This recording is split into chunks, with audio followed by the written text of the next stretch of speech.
La situación en el paso fronterizo de Rafah entre la Franja de Gaza y Egipto es caótica. Los ataques israelíes están golpeando la zona donde cientos de residentes se agolpaban este lunes con la esperanza de una apertura para poder escapar hacia Egipto. Mientras tanto, las ayudas han quedado paralizadas. El bombardeo más reciente en el paso fronterizo ocurrió este lunes, en el 10º día de la guerra entre Israel y Hamás. 3 ataques israelíes ya habían golpeado la zona. La oficina del primer ministro israelí, Benjamín Netanyahu, negó haber acordado un alto al fuego para abrir un corredor humanitario en Gaza. Egipto controla el cruce fronterizo, el único paso de entrada y salida de Gaza no manejado por Israel. Las autoridades egipcias dijeron que habían reiterado su petición a las autoridades israelíes de que suministraran ayuda humanitaria. Con el cruce cerrado, está bloqueada la llegada de los convoyes de ayuda de un lado de la frontera y la salida de los gazatíes de la otra. Mientras tanto, los hospitales al borde del colapso denuncian que son incapaces de atender las demandas de evacuar a los pacientes. Por ahora, solo algunos camiones cisterna de Naciones Unidas han logrado cruzar a Egipto desde Gaza para recoger suministros de combustible para el enclave asediado. Según Naciones Unidas, hay 1 millón de civiles desplazados en Gaza.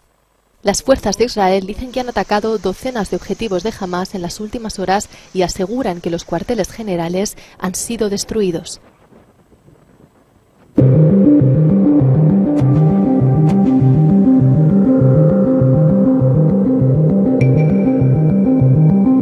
Reuters video journalist Issam Abdallah was killed on Friday, October 13th, when a shell hit him while he was filming cross-border fire between Israel and Lebanon. Thaher al-Sudani and Maher Nazeh, 2 other Reuters journalists, and colleagues from AFP and Al Jazeera were also injured in the shelling.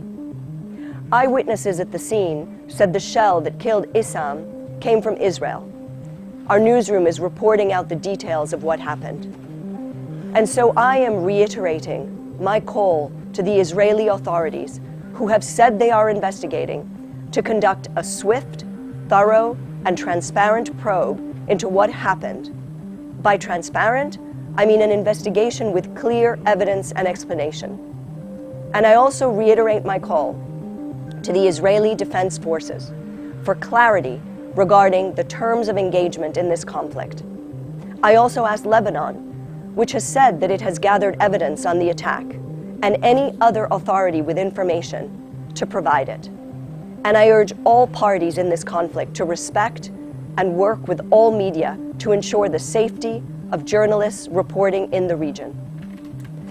Issam was an experienced, talented, and passionate journalist who was much loved by his colleagues here at Reuters.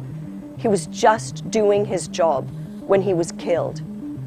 Reporting on world events with accuracy, integrity, independence, and freedom from bias is core to what we stand for at Reuters. And it is critically important for our journalists to be able to do so safely.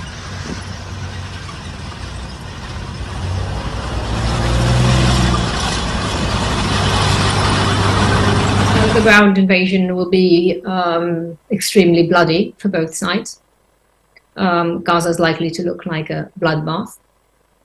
And despite Israel's best effort to get as many Gaza civilians evacuating south of the area that they intend to go into initially, Hamas have a much stronger hand, given that they've been building these tunnels over 16 years. Yeah. They have been ruling Gaza, and it's a town. They have a town underground that they are in control of, not the Israeli army. And undoubtedly, they're setting traps for the Israeli soldiers. There's no doubt about that. So they're going to be very high cost to the Israeli army, as well as to Gazan civilians. This war in Gaza is unprecedented in terms of its scale.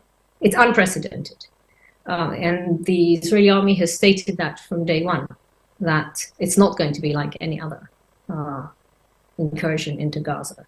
So they are preparing the Israeli population for very high losses for the Israelis. Hamas have the upper hand underground. Israel has the upper hand from the air.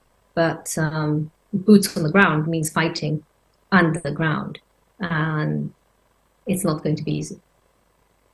No, I don't think a takeover of the entire Gaza Strip is going to be quick. I don't think anybody is planning for a quick takeover. I think the fighting is going to be horrific, and it's going to be zone by zone as such, which is why, for the time being, they have asked for the north to be evacuated past the Gaza River.